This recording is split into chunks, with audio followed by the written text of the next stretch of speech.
Hello and welcome to another installment of Black Hills Journeys. I'm Troy KILPATRICK, the Executive Director here at the Journey Museum and Learning Center. And one of the really important things that our museum does every day is we embrace Lakota culture and art. This is an important journey for all of us to understand because this isn't just a history lesson. This is about contemporary lives. This is about a culture that is living and thriving today.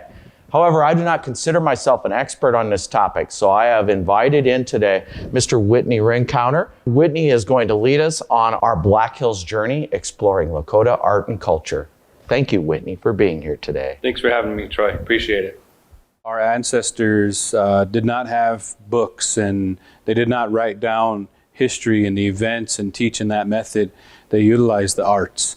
They utilized the winter count, utilized the petroglyphs. All of these things were kind of a way for us to communicate with one another, to storytell, and to represent our daily lives. So art is a big part of who we are. It's an important element, and I think in the Lakota, Dakota, Nakota, and all tribes, we try to encompass who we are and our connection to everything around us.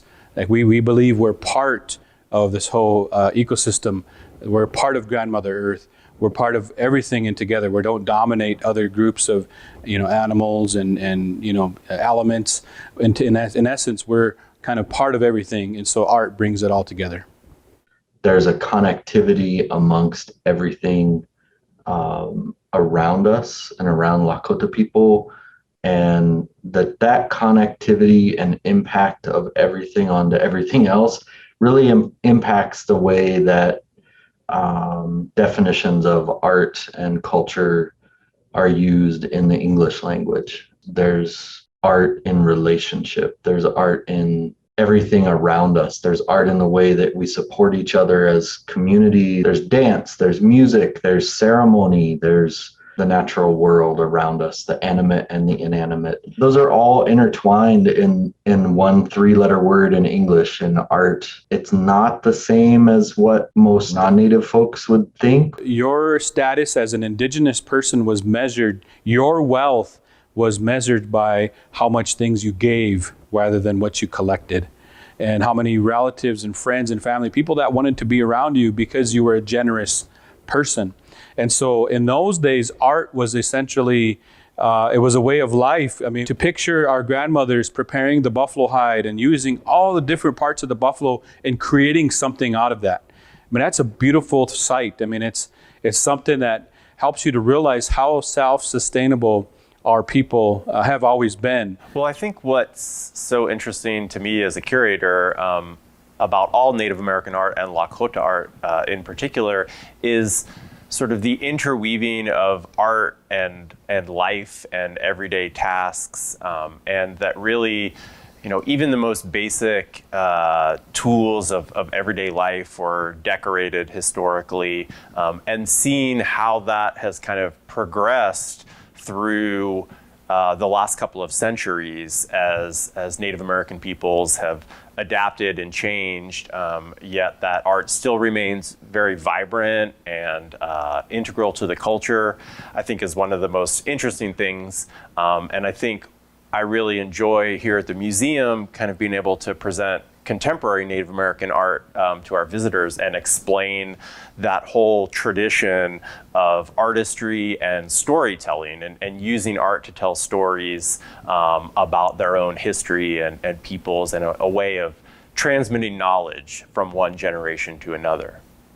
Lakota people have always had to meet the world where it was, right? Whether they were living on the plains, they needed to have an understanding of where would the buffalo be, where were the natural foods and medicines that were around, where were they growing, how do you harvest them? And a lot of that adaptability and resilience came through relationship, came through supporting each other, came through community and uplifting each other in so many ways. Those threads are what we're seeing, what Lakota people have seen ever since contact, ever since white people came into this region. was having to adapt to people with different definitions of land and ownership, and different definitions of what progress is, and different definitions of art.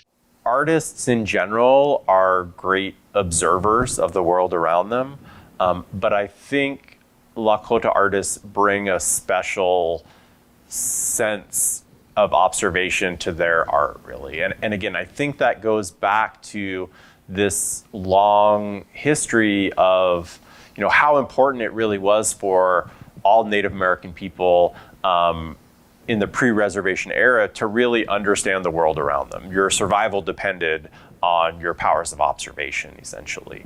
And, hundreds, thousands of years of that don't just disappear in 100 years after tribes are forced onto reservations and kind of enter the modern era.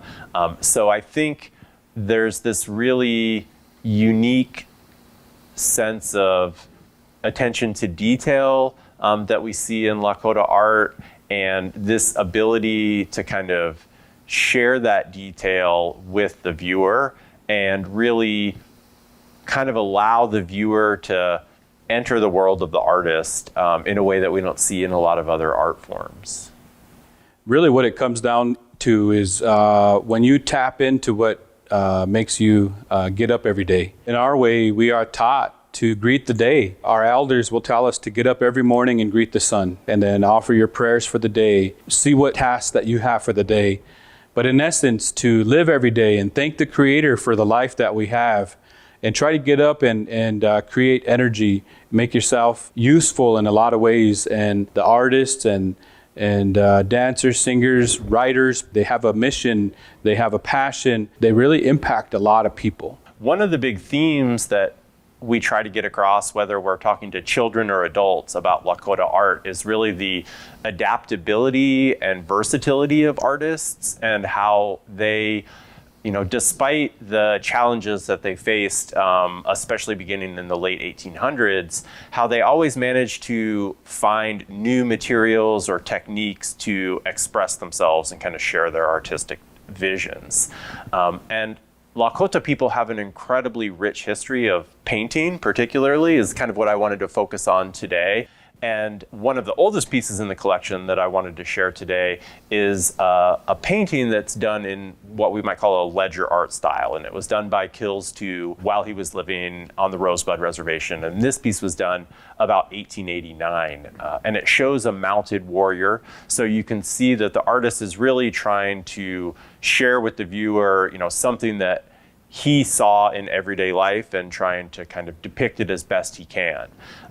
And while some might kind of look at the painting at first and maybe think it's a little bit crude, it's really not the case, because you can look and see there's not necessarily a lot of depth or shading or some of the things that we might associate with more contemporary portraiture or sort of Western style art, European style art. But the level of detail that the artist has rendered is really kind of extraordinary. But it does have that sort of classic two-dimensional side-facing view. The horse is kind of directed to the left, as we often see in a lot of Lakota art. So that's kind of interesting, even more contemporary ledger art. And this piece, the other thing to kind of talk about change and adaptation is that this piece is actually done on a piece of cloth. So this style of painting would have originally been done on bison hides, which was sort of one of the original pictorial painting forms that Lakota people did. But with the loss of the bison from the mid to late 1800s, the artist needed to find new materials to paint on. So what became available around that time was paper and woven fabric from European and American traders. So that's what the artist began to paint on. The painting that we have in the collection by Herman Red Elk is simply called Horse Dance. You see this sort of border, a background border of kind of a solid color. And then as you move in towards this central figure who's in motion and kind of dynamic, surrounded by cubist elements of blocks of color that kind of play off each other to give that sense of motion. A figure, in this case, the figure's riding a horse, and they're twisted and contorted to, again, give you that feeling that both horse and rider are really in movement. And Herman actually stayed pretty true to those earlier techniques and styles. He was much more interested in recreating traditional techniques, learning how historic buffalo hide paintings had been made, and how bone brushes, bison bone brushes had been made. So he spent a lot of his career while he was here at the museum really recreating those historic techniques, but also using modern materials in some cases to create works of art on canvas, paintings, things like that. Don Montelot, on the other hand, has had an incredibly long and prolific career as an artist. And one of Don's early works in the collection was called Medicine Man. And that was painted in 1970. And it shows a seated figure with this kind of triangular shape. You see a border of kind of blocks of color, again, with that kind of cubism element at play. It's a small work, but is really clearly kind of tied into his influence by Oscar Howe. We have a really talented muralist active here in South Dakota right now by the name of Evans Flamon Sr. And he's created works in Hot Springs, South Dakota, at the Prairie Wind Casino. And his latest work is actually right here at the Journey Museum and Learning Center, and it's titled Unity. And Evans is most well known for his ledger art, but his mural work, which he's been doing for decades now, is really extraordinary as well, too.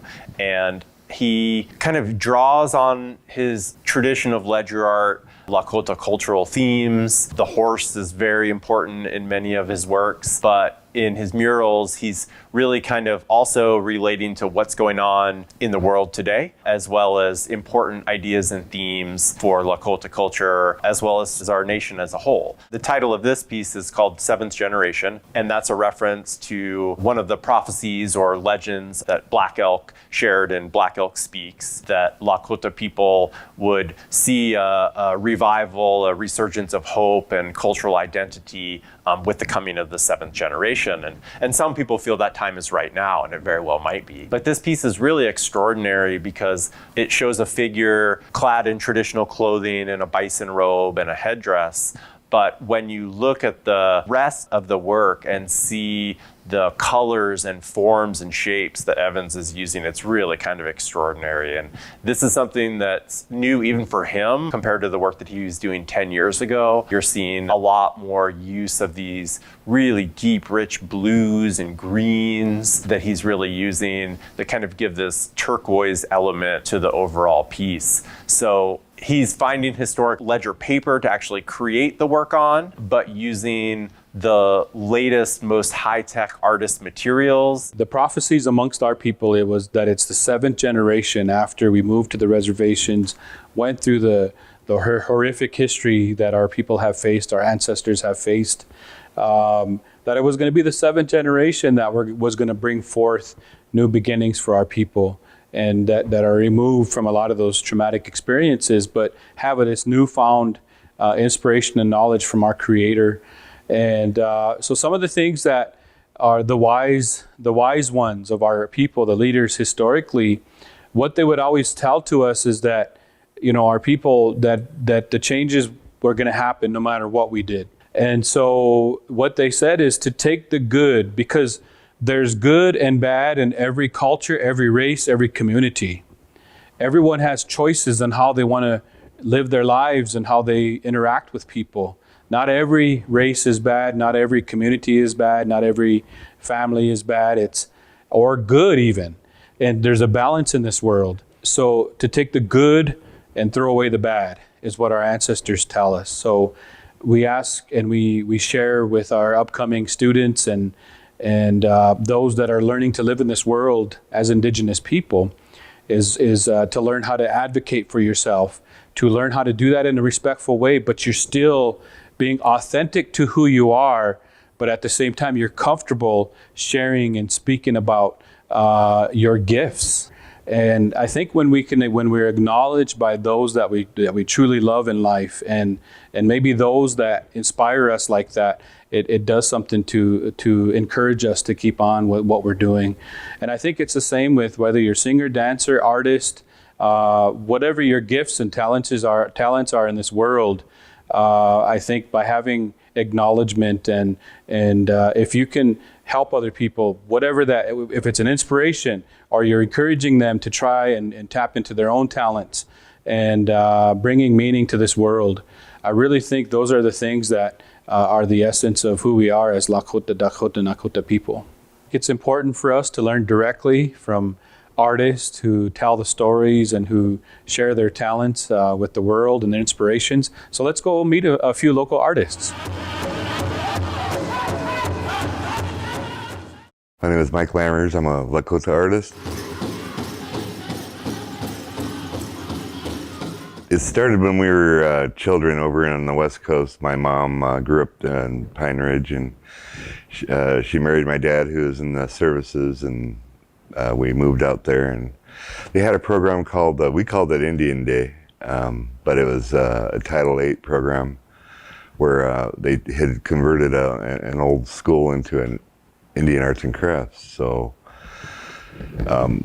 every classroom in the place had a different skill level of one part would be silversmithing, one part would be costume making, one part would be drum practice, one part would be beading, one part would be, so we kind of immersed ourselves once a week in that activity, and we basically made our own regalia, our outfits for dancing powwows. What chipi that we have here in October, they have a lot of different activities, from handball to just about everything that you can think of, talent shows and art shows, and it's important to immerse everybody with everything that's available.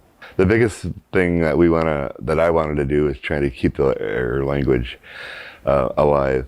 One of the things that was done very well with the boarding schools with my mother is they killed the language, and I'm trying to bring it back. That's one of my goals. And I see the schools on the reservations are doing a really good job. I remember Loneman School. I was there one morning, and they start out every morning by doing Lakota prayer, and then they have a little drum practice, and all these kids cutting around speaking Lakota. Landry School does that also. They also have an immersion program where there's a lot of kids speaking our language now. And I think that's very important, because along with the language goes the songs. And that's another thing that we were trying to bring back, are older songs.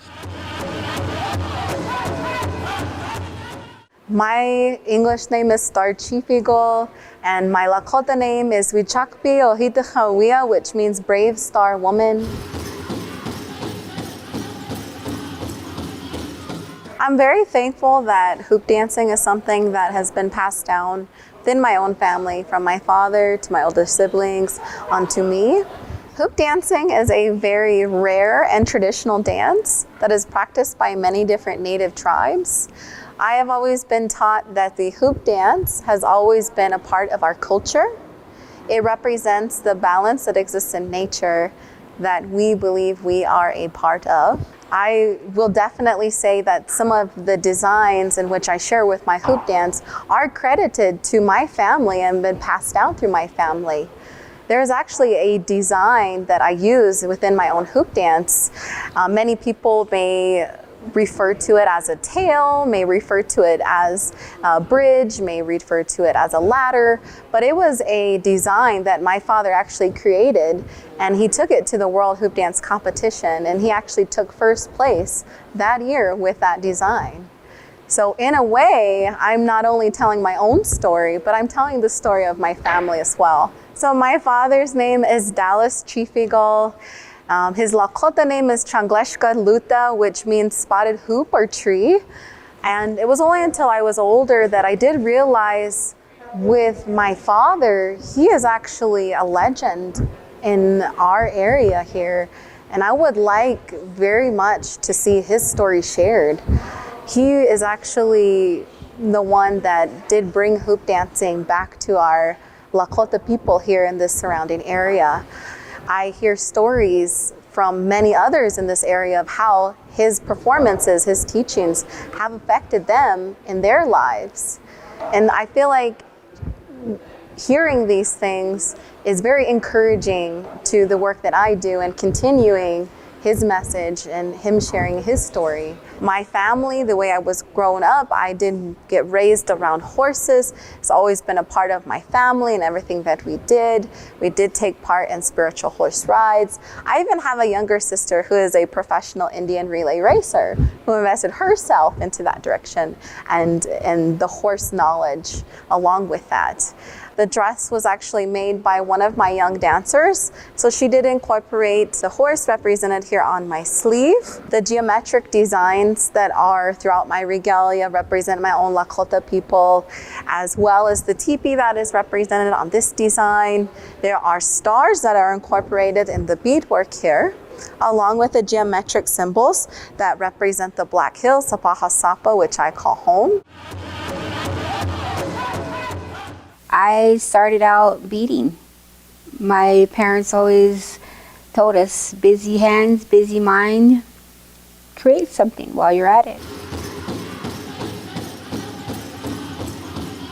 We sit at home all together and pull out our tables, 8 o'clock at nighttime, and we're all just sitting there enjoying each other's company, talking, doing art. I feel that I have mastered the beading, and I have gone into quilling, and I love the applique style where you actually get the quill on top of the leather, where you can make moccasins and leggings and everything else that's wearable.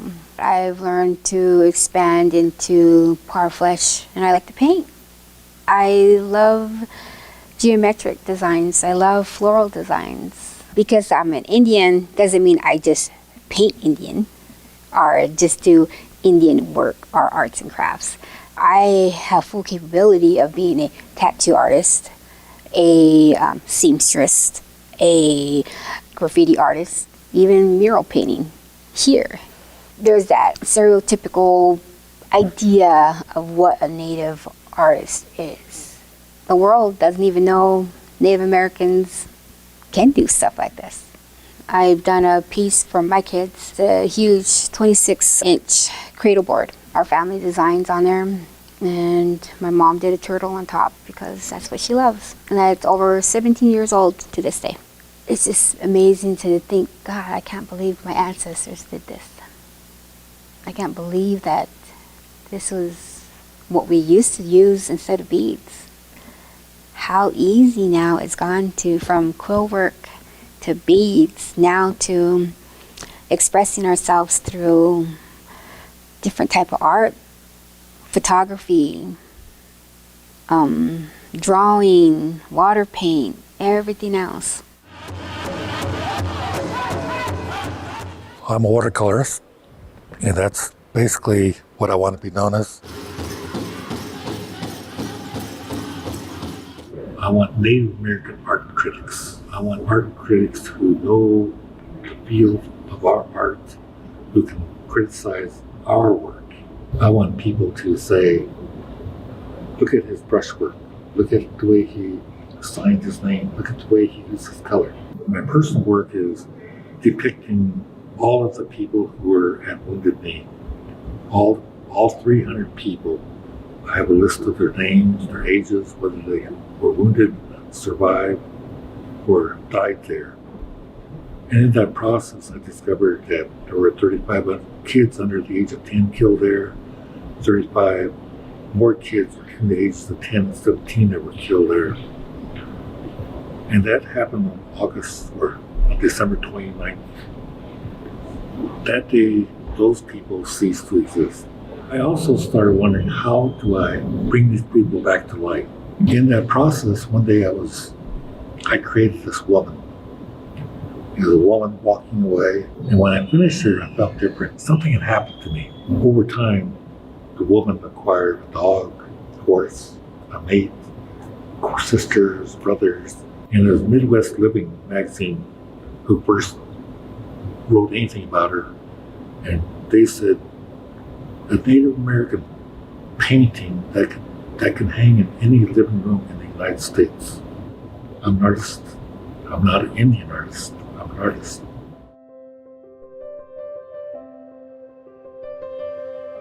You know, everybody from South Dakota knows Oscar Howe. Oscar Howe, when we hear that name, we as Indigenous people swell with pride. He was someone that was able to, as close as possible, represent and transfer the mentality of our people and how we're connected to the world, and not wanting to be put in a box. You know, when Oscar first started and was interested in becoming a professional artist, he went to school in Santa Fe, New Mexico, at a place called The Studio that was run by Dorothy Dunn, and eventually led to the what's now known as the Institute of American Indian Arts, one of the finest arts programs for Native American students in the country. But what was interesting is in those early years in the 1930s, it was the white teachers who were essentially telling the Native American artists how to paint. And they were still kind of forcing them essentially to paint in these traditional styles and patterns from the early 1900s, late 1800s, that kind of resembled that historic ledger art. So when you look at Oscar's early pieces, they're very flat, they're two-dimensional, they depict scenes of traditional life from the 1800s, and they don't have a lot of, there's not really a sense of vibrancy. There's not really a sense of movement. The color palette is very kind of muted, and he went off to World War II, and when he returned, really that's when he began to kind of find his own technique and style as an artist, and began to really, again, stay true to his traditional Dakota roots and tell those stories in his paintings, but to really kind of create work that was fresh and modern and new. And the other piece that I think really illustrates that quite well is another painting from the collection, which is called Kunka Wakan Dance. And it really is a painting of a horse dance. And it was from 1962, so well after World War II. At that point, Oscar had been professor at the University of South Dakota for 4 years. In 1958 is when he became a professor at USD, and really began to kind of cement his legacy, not only as an artist, but also as a teacher. So I think one of the really important events in both Oscar Howe's life and sort of in the big picture for contemporary Native American artists in the 20th century comes in 1958 when Oscar Howe submitted one of his paintings to the art show at the Philbrook Art Museum in Oklahoma, which at the time was the largest art competition and exhibit for Native American artists in the country. He was denied entry into into an art show in Oklahoma because his art wasn't Indian enough. And, he wrote a very famous letter pushing back on, not just pushing back on that, but basically declaring that statement just completely and totally false. His opinion, really, just by the virtue of him having created it, it should qualify as Indian art or Native American art. And I think what's really important is the committee certainly could have, brushed him off, but they really took a hard look at their actions and kind of realized that they were wrong. And they essentially sent him an apology letter. And the next year, they changed the rules of the competition and opened it up to any Native American artist, and they no longer had their stringent style guidelines. Something that most people certainly don't think of when they think of Oscar Howe is his work at the Corn Palace. Again, probably known here within South Dakota, but not known nationally, really.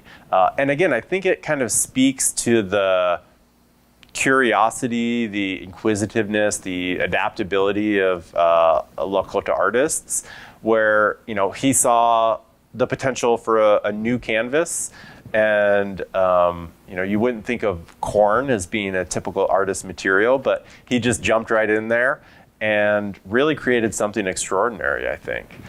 So he never shied away from a challenge, I think, is one of the things that's really interesting about Oscar. I was fortunate enough to participate in the Oscar Howe art program, summer program in Vermilion.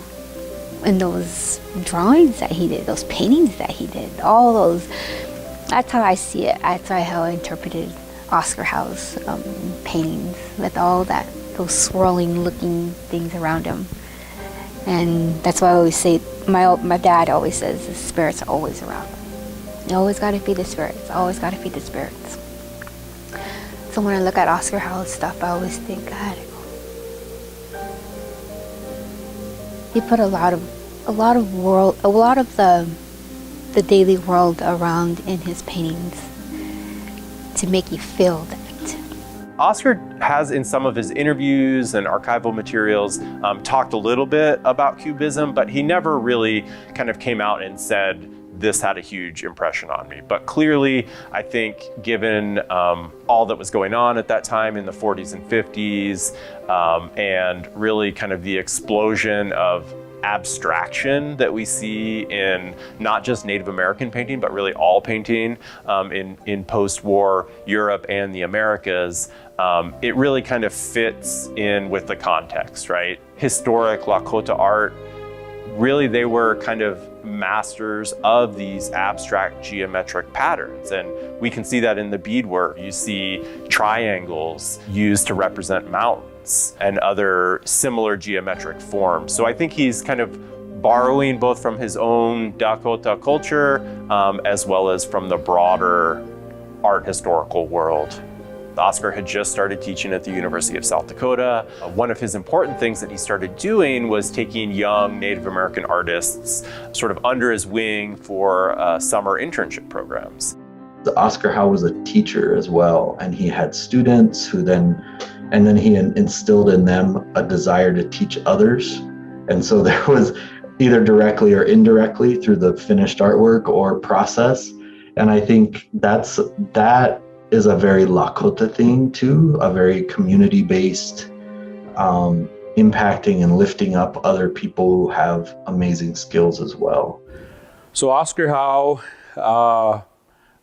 really tapped into a place of representing indigenous people during a time that it wasn't even possible. It wasn't thought of. I mean, what we've seen throughout American history is a lot of the facts, of what happened to indigenous people have been swept under the rug.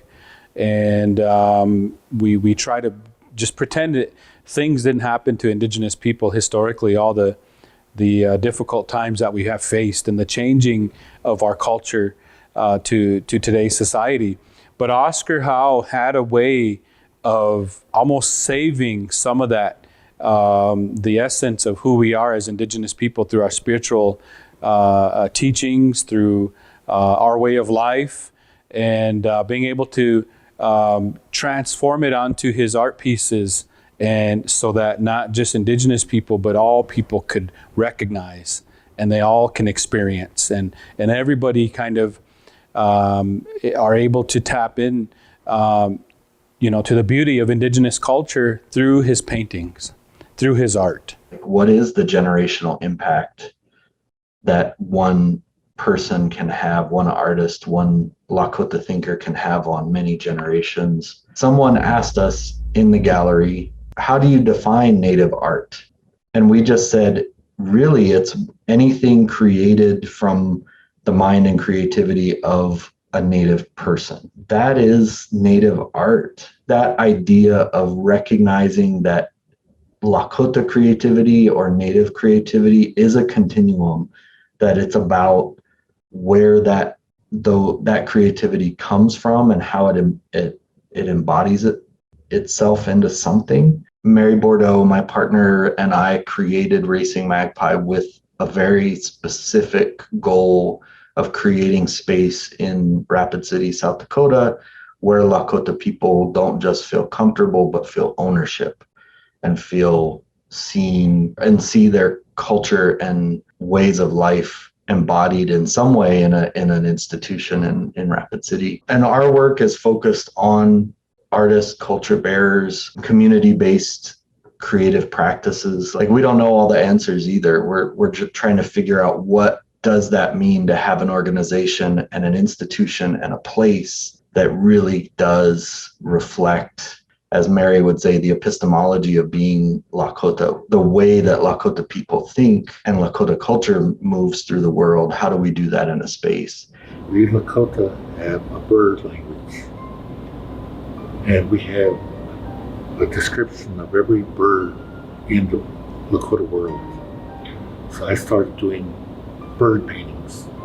I called it the Sikala series. It's just a bird.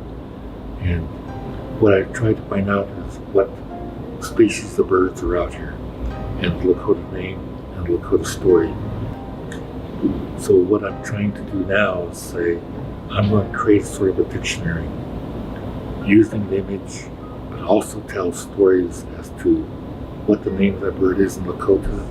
I also have another series where I've done the horse language. We used to be the horse people. Everything was the horse. As an elder, I'm trying to play the role as the elders played with me, as far as making the subjects available to our grandchildren, trying to make it a learning experience. One thing I've learned from working down here at the Journey is when you have children in your audience, if you don't keep them engaged, you lose them. In the dream book that we're writing, or illustrating and writing, is we're trying to make it a children's book to make it real simple. And it's basically just to immerse kids on how to try to interpret their dreams and what we believe they say to us. And it was important back then with the societies. We had wolf dreamers, we had elk dreamers, thunder dreamers. You know, if somebody had a bad dream that they weren't going to win a battle coming up, and then they decided they would decide to have this medicine day ceremony, and it was a long ceremony. Nothing short about it, but it was such a important ceremony that all the societies would practice their part of that ceremony on the side. So I mean, it was very important for them to be able to test their medicine to make sure it was going to be good in battle. We believe that all the ceremonies that happen down here on Unchimaka also happen up in the stars. We also believe that our spirit, once it leaves our body, is transported through the Milky Way. It goes through the Inipi first into the Leo constellation, which we call the Inipi, and then the spirit's transported to the Big Dipper. And depending on the life that you lived, you either tumbled toward Nebula or you were reincarnated back into the Pleiades. So yeah, it was a big part of grandmother's teachings, was on what happens to you if you're not good. Child learns everything by what they learn and what they know and who they are by the age of 5. The more you could put into your kid by 5, the better your child has the opportunity to be more open-minded about the world around them. That includes art, that includes culture, that includes language, that includes their personality. Being where I come from, we grew up with all that. And all these people always say, oh, we weren't growing up like that. Hey, doesn't mean you can't teach it now. What I'm doing now is sharing what I know with my kids and then their generation. I taught myself how to sing Itsy Bitsy Spider in Lakota. Everywhere I worked, every daycare, every Head Start, every learning center I've ever worked at, I made sure I've left that mark where I've taught those kids how to sing Itsy Bitsy Spider in Lakota. Iktomi chichila wanakchawa ali Yukamagajuna hiktonikbayem Gaskianina akemashkem Ake iktomi chichila wanakchawa ali. Within our dances, our traditions, what we are taught about these gifts that we are given, whether that be the gift of dance, the gift of song, the gift of knowledge, we want to be conscious of our good positive thoughts, feelings that we are putting into that. That is why our artistry is so important, is so unique, is so personal. That's why it is called a healing dance, the hoop dance. Sometimes art just takes longer than you think. Sometimes art takes a whole nother venture that you never even thought of it seeing or going. But I always say that's the best thing about art though. Art is unlimited. Art flows through as many media, as many hands, many minds as possible, and don't ever limit yourself. What's important for us as mankind, as human beings, is to understand and that the experiences that brought us to where we're at today. It's important for us to memorialize. It's important for us to learn about the history. It's important for us to learn about other cultures, for other cultures to learn about our people, because that's how we grow. That's how we can come to better understanding at times. One of the most difficult things that we face in today's world as Indigenous people is that a lot of the facts of our people are not taught in public schools. They're not taught in basic education. We have to. So it's places like the Journey Museum that have the ability to share about the Indigenous people and the history, because we do better when we know better. If we're not educated and we take people's word for it, our stereotypes, it really develops a bigger wedge between groups of people. But if we have the ability to learn and to sit down and educate and work together to share that education, not one-sided views or one perspective over the others. I think if we have the opportunity to sit down to share these conversations and these perspectives, that we as a society, we as a community will be a better place for that. So I just encourage people to continue to try to learn more about the Indigenous people, the history, because you might have missed that during your public school years. The way that Lakota community wants and artists are looking to move to the future, and in what I see, it is more about a collective progress. It's about recognizing that art is not always, that it's not based in Western definitions and white definitions. It doesn't have to be painting on canvas or beadwork, or it's that art is not just those things. It does include those things, but it also includes the relationship of Lakota people and horses, and the way that those relationships and healing and community that's built around horses, that's art, and that's something that needs to be recognized and supported and uplifted. There's a greater understanding and appreciation for how Native artists are now branching out past just visual arts.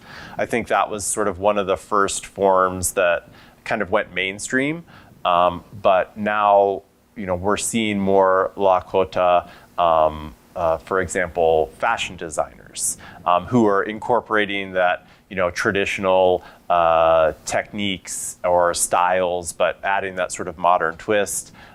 Musicians, poets, things like that. I think a great example are some of the more recent exhibits that Dr. Craig Howe has done at Cairns that really kind of tell these important Lakota stories and history, and they're not just using only visual art to support that, but adding music, adding poetry, things of that nature.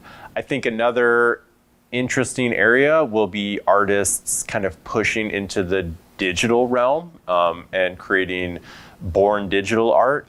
And there's a really talented artist, Marlena Miles from Minnesota, and all of her work is created completely in the computer. So she's doing these sort of computer-based drawings. Again, a lot of it relates to traditional animals and themes from her experience, but she's also doing more contemporary works as well too. She has pieces that relate to some of her favorite players from the Minnesota Timberwolves, for example. So she really kind of has all her bases covered. Mary always points out that quill work, using porcupine quills and dyeing it and using different techniques to create beautiful artwork, is looked at as kind of one of the pinnacles of Lakota art, which it is, and to recognize that there was a point when those historical pieces in museum collections, that was contemporary art at the moment. That was like the cutting edge of expressing Lakota thinking and ideas and relationships with the world around them. At that stage, that was the pinnacle of materials. It was full of ingenuity. And we have to understand that that has never stopped. That process of continuing to rethink about mediums and materials and colors and schemes, like those have all continued to shift. It's the world around us that hasn't kept up with Lakota people and Lakota creativity. And again, what is Lakota art? It's what Lakota people are making and thinking of and create and bringing into the world however they want to do it. And I think that's an important point, that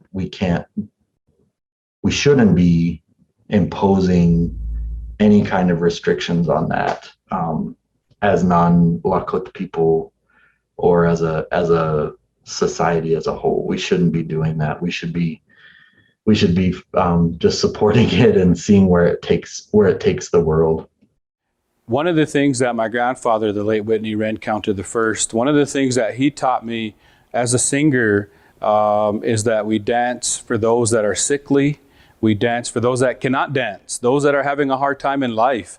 And so when you're creating the music, when you're dancing or creating art, whatever you're doing in your life, you think about those that might need a little bit of motivation and inspiration in this lifetime. I mean, we all have gifts. Creator give us all gifts, and I think it's up to us to tap into those gifts and share those with the world. And so I think for me, that's kind of where I draw my inspiration. And I think in essence, it's a big part of who we are when we can share that, and when we practice it all the time. It's not something you just wake up, oh, I'm going to do this or do that. It's a way of life for us as Lakota, Dakota people. So as we take this Black Hills journey, or as we know this one, a Pahá Sápa Zuya, and we understand Lakota culture and art, it's important to know that the Journey Museum and Learning Center every day resembles this culture and the thought processes. As you see the building behind me, our museum is shaped to represent the uplift of the Black Hills themselves. It is actually surrounded by over 200 red stones that represent the Red Racetrack, which is a geological feature and part of the Lakota Great Race story. So every day we are weaving culture from the past as we grow to the future at the Journey Museum and Learning Center.